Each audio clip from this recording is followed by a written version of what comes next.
For rust repairs, I recommend something like this. It's Wurth stuff or something similar. The 415 or whatever it's called. Make sure when you do use it, you pour it into a little cup like that. You don't want to be dipping your brush into the whole container or else you'll contaminate it. Alright, so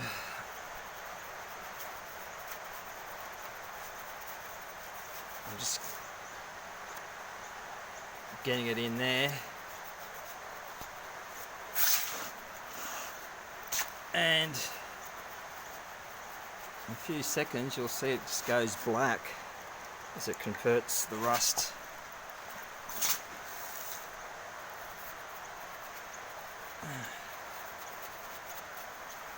Clean there so it soaks right through, gets in all the crevices.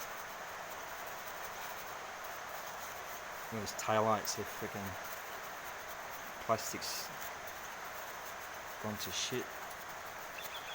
Anyway, let that soak for a bit, let it dry, and then we can go about patching it up with some metal. Beauty.